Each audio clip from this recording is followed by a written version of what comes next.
Meus irmãos, graça e paz. Cumprimento você também que nos assiste pela transmissão, que o Senhor fortaleça e abençoe a sua vida. Queria começar a nossa reflexão com a seguinte pergunta. Você já se sentiu cansado? Provavelmente sim. Todos nós já nos sentimos assim, né? Você já se sentiu sobrecarregado? Provavelmente sim. Todos nós já nos sentimos assim. E o que nós fazemos quando nos sentimos assim? Para onde nós recorremos quando nos sentimos assim? Para onde nós devemos ir quando nos sentimos assim? Queria meditar com vocês acerca do seguinte tema: um convite para descansarmos no Senhor. Abra sua Bíblia, por gentileza, no Salmo de número 131. Gosto muito do rei Davi, porque ele nos ensina de diversas formas como ser um crente mais próximo do Senhor. Foi um homem que errou muito, mas constantemente o Senhor o exortava e o levava para perto de si, mais uma vez. Salmo de número 131. E a palavra do Senhor, ela nos diz: Senhor, não é soberbo o meu coração, nem altivo o meu olhar. Não ando à procura de grandes coisas, nem de coisas maravilhosas demais para mim. Pelo contrário, fiz calar e sossegar a minha alma, como a criança desmamada se aquieta nos braços de sua mãe. Como esta criança é a minha alma para comigo. Espera, ó Israel, no Senhor, desde agora e para sempre. Oremos ao Senhor mais uma vez. Pai Santo, Pai bendito, nós estamos diante da Tua palavra. Ó Deus, que possamos aprender do Senhor aquilo que o Senhor requer de nós. Que possamos aprender do Senhor aquilo que o Senhor já preparou para nós.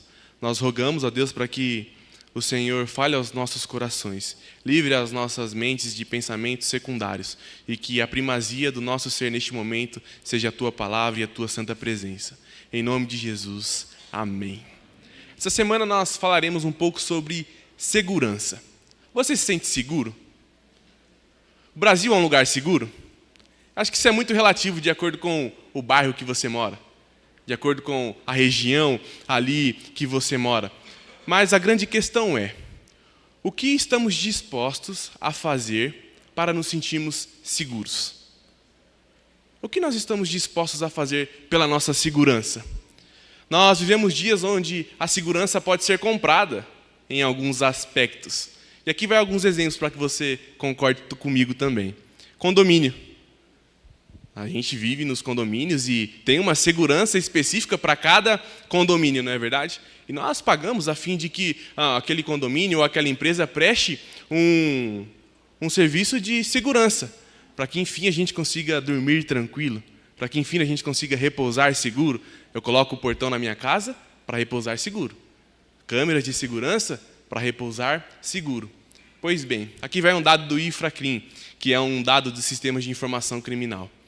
Entre 2014 a 2018 foram registrados, em média, 12 mil invasões a casas e a condomínios. E em 2022 houve um acréscimo de 11% nesses dados. Ou seja, mesmo você pagando, ainda existem algumas brechas, não estamos totalmente seguros. Talvez a segurança do seu filho seja condicionada a uma boa escola, uma escola conservadora, consigo pagar por bons professores, e de fato nós conseguimos. Mas eu não sei quantos de vocês acompanharam o caso essa semana da escola conservadora, que teve uma aluna de 15 anos achada na escola, no banheiro, por sofrer bullying. Isso não é culpa da instituição, não é culpa dos pais, mas dos homens, de um coração corrompido, de um pecado que habita em nós. Mas e a segurança? Como fica? Talvez a sua segurança esteja no seu emprego, no seu trabalho. E aqui eu não trouxe nenhum dado, basta você conversar com algumas poucas pessoas aqui na igreja e você vai ver que a indústria ela é vulnerável. Talvez o seu emprego te dê alguma estabilidade hoje, mas amanhã eles tiram o seu emprego, o seu chão cai e junto com o seu chão a sua segurança. Meus irmãos, eu não estou dizendo que é errado almejarmos essas coisas. Não é errado querer uma boa estabilidade, financeira, não é errado querer um bom emprego, não é errado querer conforto, não é errado almejar escola boa para os nossos filhos. O que nós precisamos entender é que não podemos fazer disso o propósito da nossa vida, porque nenhuma dessas coisas pode nos proporcionar uma segurança total, uma segurança plena. Quando gastamos todo o nosso tempo e o nosso vigor trabalhando para conseguir dinheiro, para comprar segurança, e depois a gente trabalha mais para manter essa segurança, quando gastamos todo o nosso tempo e o nosso empenho nisso, nós precisamos meditar aonde está o nosso coração. Este salmo faz parte de um dos salmos de romagem, atribuído ao rei Davi, e os salmos de romagem ele era cantado, na peregrinação para Jerusalém, conhecido como salmos dos degraus, conhecido como salmos dos degraus. Enquanto eles iam caminhando, enquanto eles iam passando, eles entoavam um salmo. Interessante é que esses são salmos de louvores. Então vai ali do Salmo 120 até o Salmo 134. Salmos de louvores. Precisamos agora olhar para o texto como um louvor, como uma adoração. E o salmista começa: Senhor, não é soberbo o meu coração, nem altivo o meu olhar. Não ando à procura de grandes coisas, nem de coisas maravilhosas demais para mim. Um convite para descansarmos na presença do Senhor, na segurança do Senhor. Uma vez que nós estamos na presença do Senhor, nós temos contentamento. Você é uma pessoa contente com aquilo que você tem?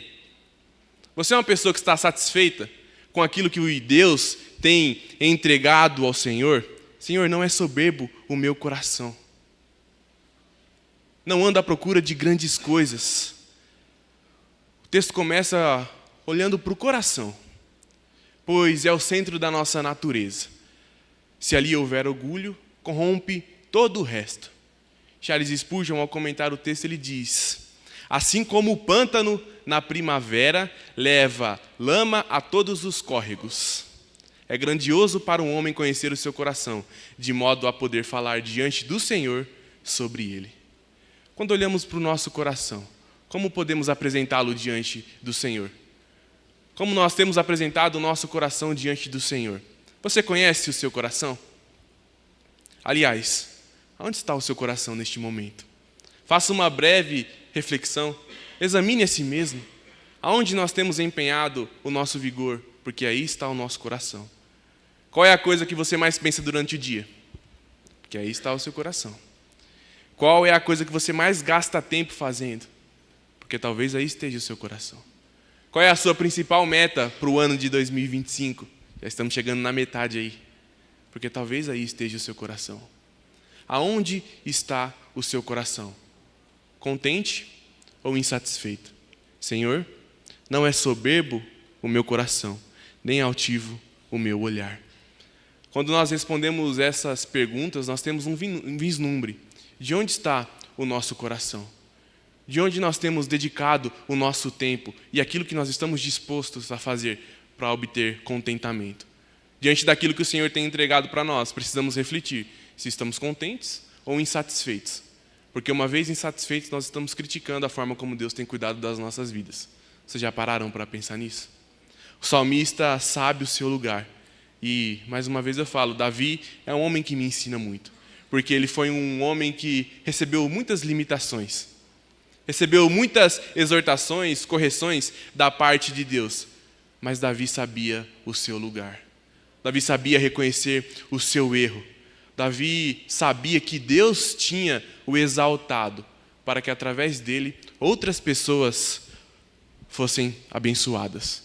E aqui cabia uma aplicação. Se Deus tem prosperado a sua vida, não é apenas para você, tá? Ele usa você para abençoar outras pessoas. Cada vez que a gente cresce, cada vez que a gente recebe, a gente tem a oportunidade de conceder mais, de dar mais. Melhor é dar do que receber. 2 Samuel, no capítulo 7, versículo 8, diz o seguinte: agora, pois, assim dirás ao meu servo Davi, autor do salmo que nós estamos lendo. Assim diz o Senhor dos Exércitos: tomei-te da malhada, de trás das ovelhas, para que fosseis príncipes sobre o meu povo, sobre Israel. Eu gosto de Davi porque ele tinha os pés no chão, pois ele sabia de onde Deus o havia tirado, de trás das malhadas. E eu não sei se você já teve a oportunidade de conversar com pessoas que cresceram um pouquinho na vida e se perdem. Esquecem das suas origens, esquecem dos seus passados, esquecem dos seus familiares e fazem do dinheiro, fazem da segurança, fazem dos bens materiais o propósito de suas vidas. Davi era diferente disso. E o Senhor lembrou ele. Olha, lembra Davi que eu tirei ele de trás da malhada? Lembra Davi que foi eu que exaltei ele? Foi eu que coloquei ele em uma posição destacada diante do povo? Meus irmãos, na nossa vida não existe coincidência. Aonde o Senhor nos leva, as portas que são abertas diante de nós, foram abertas pelo Senhor. Nós somos crentes, nós conhecemos e confessamos a Cristo, sabemos que Deus governa todo o mundo e todas as situações à nossa volta, e precisamos estar atentos às oportunidades que o próprio Senhor coloca diante de nós. Por vezes nós somos enganados pelo nosso coração, a julgar que as coisas que temos recebido fazem parte do nosso mérito. É a minha dedicação, é o meu diploma, é a minha facilidade, é o meu empenho. Tudo de bem que há em nós vem do Senhor, meus irmãos. E Davi sabia muito bem disso, nós precisamos aprender com ele. Ele continua o texto e diz: nem altivo o meu olhar. Nem altivo o meu olhar, não ando à procura de grandes coisas, nem de coisas maravilhosas demais para mim. Mais uma vez, contentamento. Olhar para aquilo que o Senhor já tem feito. Senhor, obrigado. Não estou almejando coisas maravilhosas demais para mim. Você conhece alguém, provavelmente, que já tentou dar um passo maior que a perna e quebrou a cara? Provavelmente você já fez isso. Como está o nosso coração diante do Senhor? Contentes ou insatisfeitos? Cuidado com um orgulho, porque ele tem a sua raiz no coração, mas é no olhar que ele se expressa. Talvez as palavras possam enganar, mas dificilmente o olhar engana. Talvez a gente consiga ludibriar as pessoas pelo aquilo que falamos, mas dificilmente conseguimos fazer isso com o olhar. O orgulho tem a sua raiz no coração, mas é através do olhar que ele se evidencia. E nós temos aqui alguns sinônimos, não é verdade? Pois bem, nós podemos ligar coração soberbo a um olhar altivo. É isso que o texto faz. Nós podemos ligar uma paz com uma prosperidade. É isso que o mundo faz. Você só tem paz quando você é próspero. Podemos ligar uma santidade com a felicidade. E é isso que as Escrituras fazem. Quando você é santo, você está feliz, certo de que está fazendo a vontade do Senhor. A questão de Davi não é a posição elevada dele. Não é se era pequena ou se era grande. Bastava que ele fosse cuidadoso em não ultrapassar os limites impostos pelo Senhor. Se nós somos chamados para o Senhor, nós precisamos entender com clareza aquilo que o Senhor quer que façamos. E entender a posição que estamos hoje e de qual forma nós podemos glorificar ao Senhor e adorar ao Senhor a partir da posição que nós estamos hoje. A partir da submissão de Davi, nós precisamos pensar na nossa submissão. Como assim, Anderson?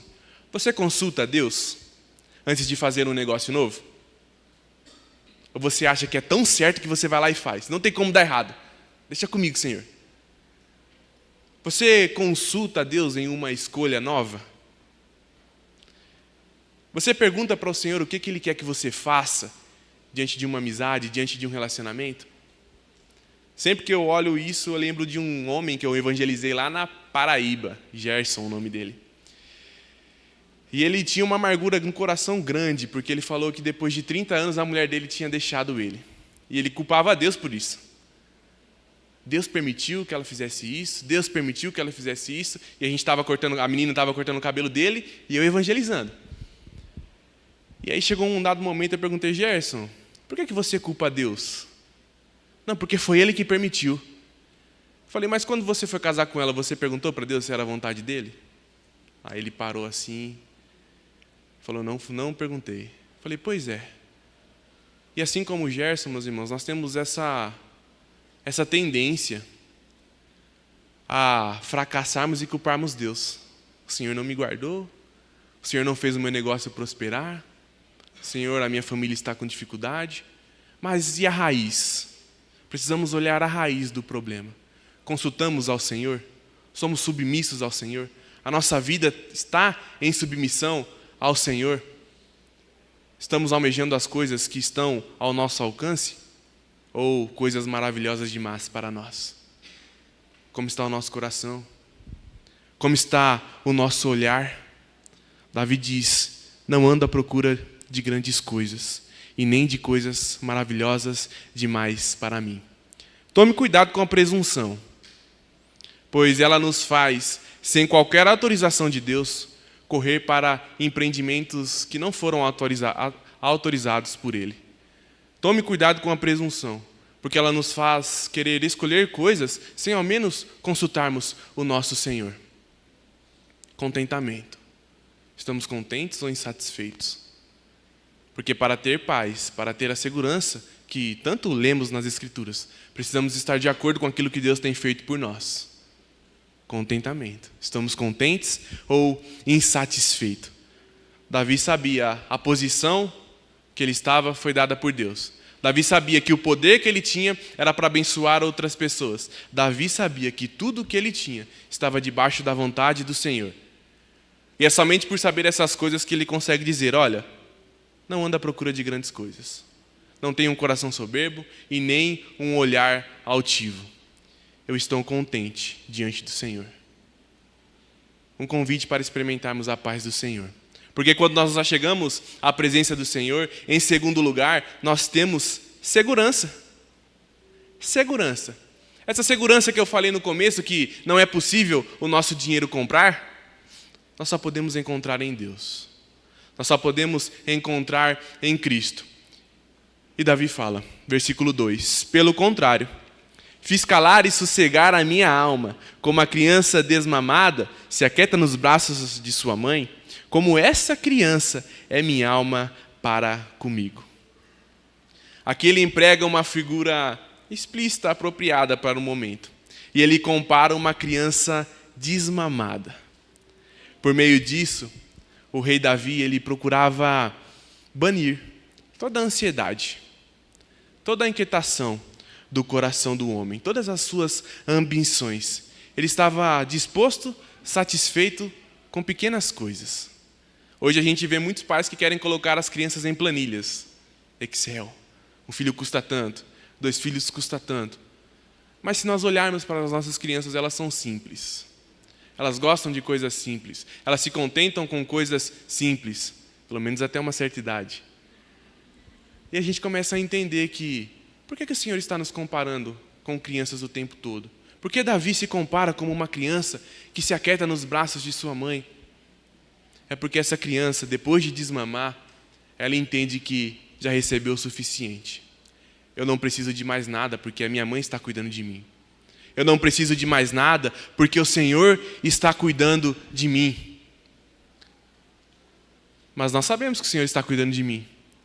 E por vezes nos sentimos cansados, por vezes nos sentimos tristes, por vezes nos sentimos insatisfeitos. E aí o salmista no capítulo 42 diz, por que está abatida, ó minha alma? Por que te perturbas dentro de mim?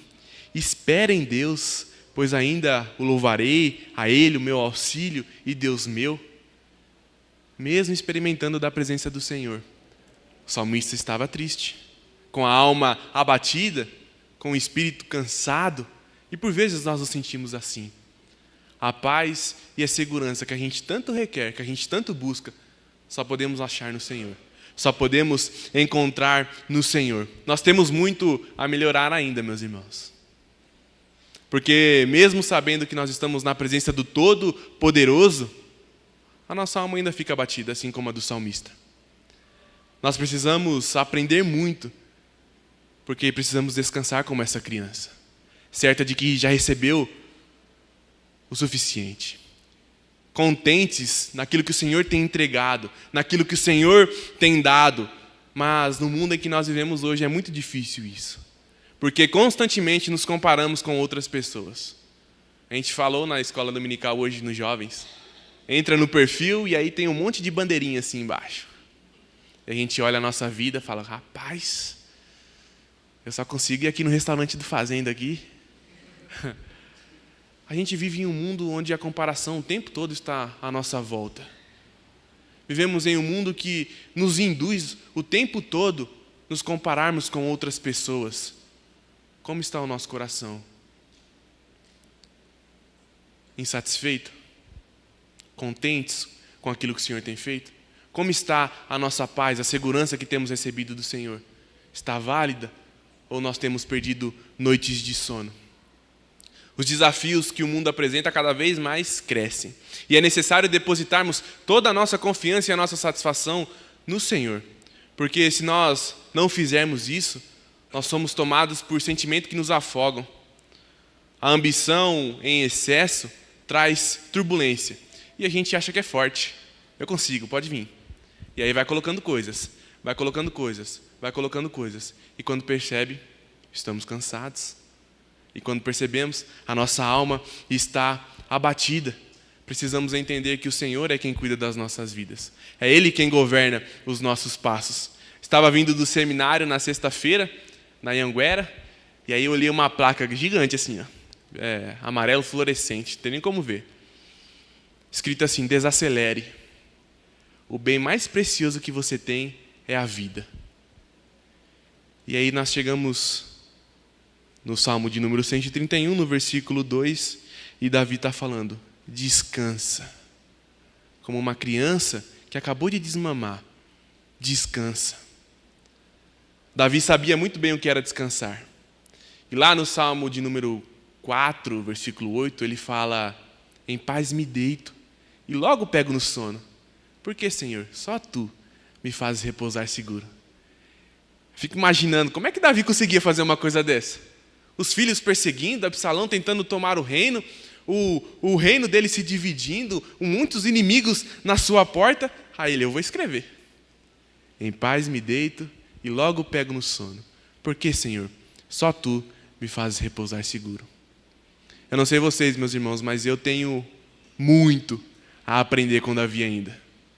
Porque existem algumas situações que eu passo e que provavelmente você passa que é muito difícil descansarmos. Algumas coisas é fácil entregarmos a Deus e falar, Senhor, cuida. Mas outras coisas parece que, não, Senhor, eu dou um jeito, rapidinho aqui eu faço. Nós temos muito a aprender com o Senhor. Qual tem sido o nosso contentamento? Qual é a paz que você tem experimentado do Senhor? Qual é a segurança que você tem ao falar que Ele está cuidando de todas as coisas? Mais uma vez, nós somos comparados com o Senhor, com as crianças, pelo nosso Senhor Jesus Cristo. Lá em Mateus, capítulo 18, no versículo 3, ele diz, em verdade vos digo, que se não converterdes e vos tornardes como criança, de modo algum entrarei no reino dos céus. Outra vez, comparados como crianças. Outra vez, nós precisamos entender que como crianças somos cuidados por Deus. Não é a força do nosso braço, não é o nosso recurso, não é a escola, não é o condomínio, não é a empresa, não é o projeto. Não. O que nos traz segurança é o Senhor. O que nos traz segurança é somente o Senhor. Porque quando nós tentamos por nós mesmos, nos sentimos cansados. Quando tentamos pela força do nosso braço, a gente percebe que é insuficiente a nossa força. Quando tentamos pelo nosso recurso, nós percebemos que o nosso recurso não é capaz de trazer uma segurança 100% eficaz. Não existe nenhuma empresa que pode promover isso, por mais que o custo seja alto.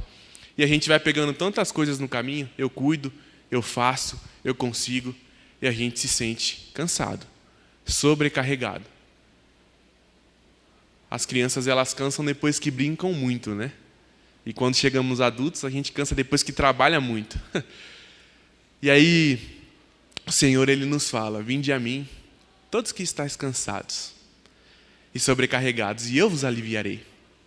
Tomai sobre vós o meu jugo, que aprendei de mim, porque eu sou manso e humilde de coração.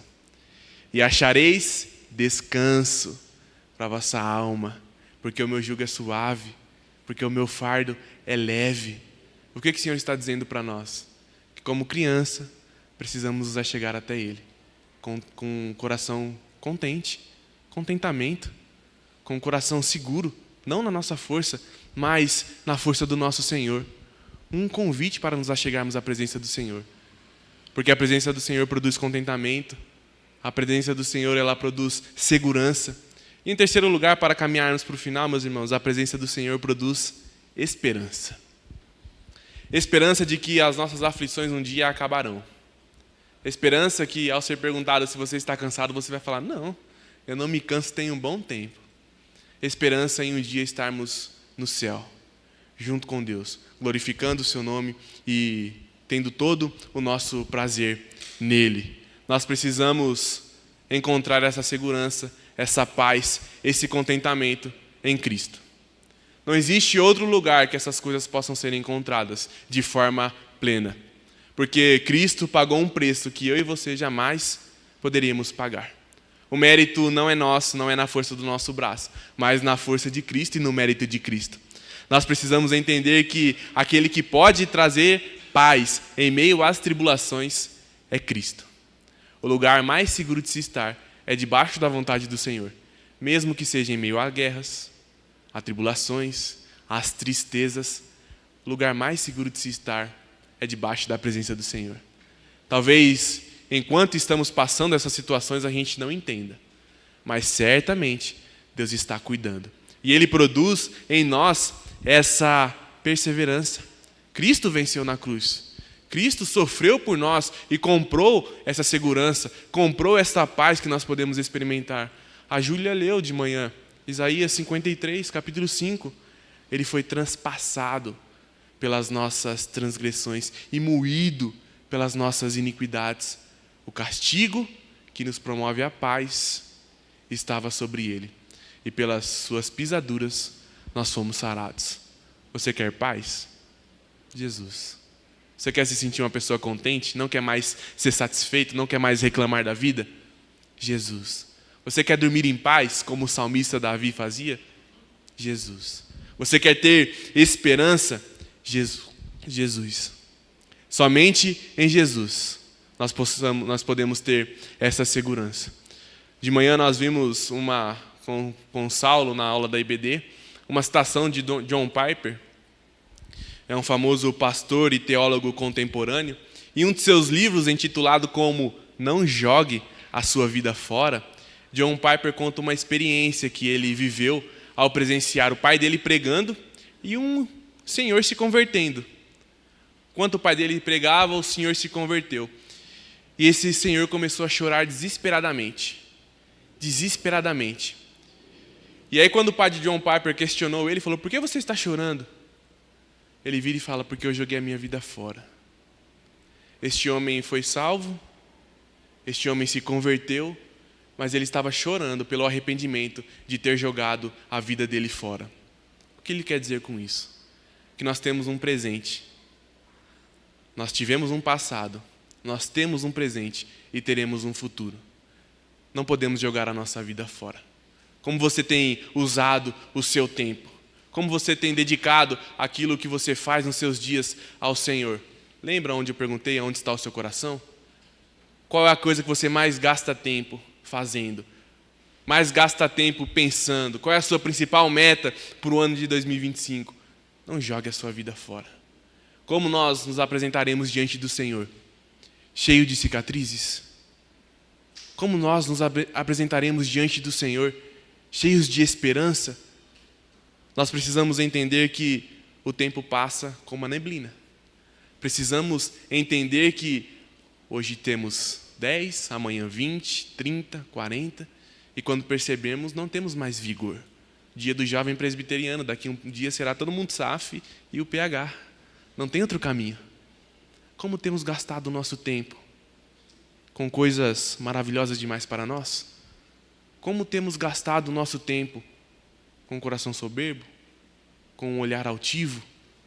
Precisamos entender que as nossas vidas são vividas para a glória e honra do Senhor. Assim como os cânticos de romagem eram entoados no caminho para Jerusalém. Enquanto caminhamos para a glória, para o fim da nossa vida, precisamos adorar e glorificar o nosso Deus. John Piper ainda conta que em sua casa havia uma placa que o impactou quando era pequeno e que dizia: só uma vida e logo passará. Só o que é feito para a glória de Cristo durará. Só uma vida e logo passará. Só o que é feito para a glória de Cristo durará. O que nós temos feito para a glória de Cristo? Porque somente isso é que vai durar. Um convite para a presença do Senhor nos promove contentamento, nos promove segurança e nos promove esperança, certos de que aquele que nos chama também nos capacita para vivermos uma vida íntegra, fiel e de forma que honre ao nosso Senhor.